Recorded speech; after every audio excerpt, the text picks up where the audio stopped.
So we're really happy that you guys joined us for our class. You can kind of see a sample. Of course, you did see that we cut out a lot of things in our class. Like so our class, our class mascot, as you would say, is SpongeBob. And so you'll see a lot of SpongeBob throughout our class. And so it's just kind of a fun thing we do with the kids, and they just love it and they think it's fun. So every time you see anything to do with SpongeBob, it's because we put a break in between of what we were doing because we didn't think that you would want to watch us walking around, asking the kids what they need. And then when the kids were taking their assessment or they were working on their problems, you didn't want to sit there and watch us and watch them do nothing. So typically we do math every day, and we do math for roughly an hour. And so this was cut down a lot because you didn't see what was going on behind the scenes and everything. And so we thought we'd go ahead and show you a couple of other things that we do with our lesson planning. And so with the lesson plan that we did, for the multiple intelligence addressed, we used math logic intelligence, and we used interpersonal intelligence and intrapersonal intelligence.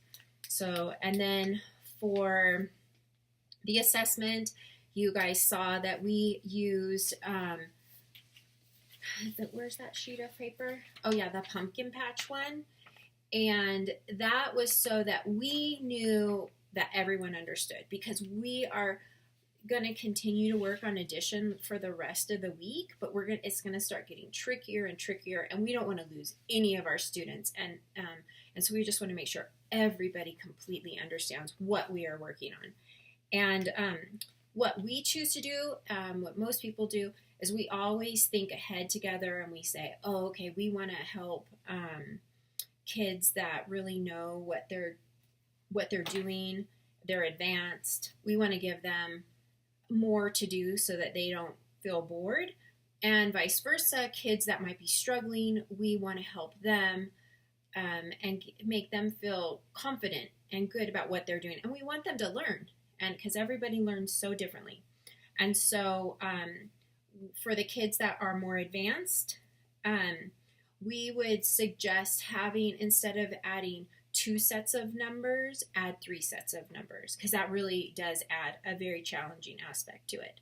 And the reason why we're not having them add 3 numbers, like 121, is because we have not introduced hundreds place yet, and so that is going to be coming really soon. That's why we don't want to lose any of our students.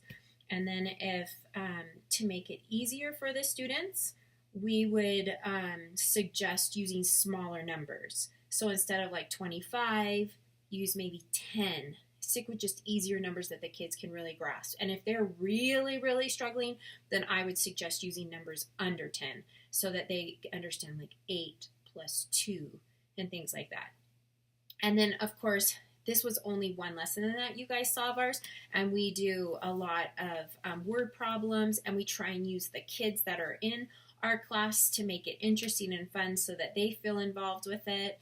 So yeah, and for the introduction, we use the 10 frames just to refresh the kids' memories and to get them started on the activities that they're going to do. So they were introduced to the 10 frames last week, what it is, how many is in there, what are ones, and this is kind of a way to introduce addition to students as well as subtraction. So this is like a placeholder.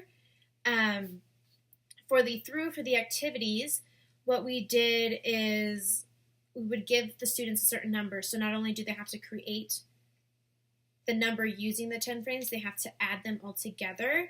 So this is kind of a visual representation on how to add and subtract. So instead of writing it in columns, this is a visual representation, and it's easier for students to understand. And for the second activity, the students are doing the problems individually, and this is a way for us as teachers to assess them. That way we can see how each individual child is doing rather than just the whole class. And then for the beyond, we gave them the assessment, of course, which is another form of assessment individually that we can grade and kind of gets them ready for future tests. And when we move on to bigger lessons, going into the hundreds place, and when we get to subtracting, we know once they get addition, because addition is the easier part, then we know that once they pass this, then they're ready for subtraction. Yeah, and something that we like to do is have the students work together as a team, as you saw us do. And so when they work all together, they like no one feels left out, and everybody's helping one another. And then the second time, if you noticed, we have the kids work separately, but then together collaboratively after they've done their problems. So that kind of it's like you're kind of like gradually helping them get out of the nest with certain areas, and then at the end working alone completely. But we both feel that it's really important to continually ask the students if they need help, and we really like to walk around our classroom and be a part of it all. So I hope you guys learned anything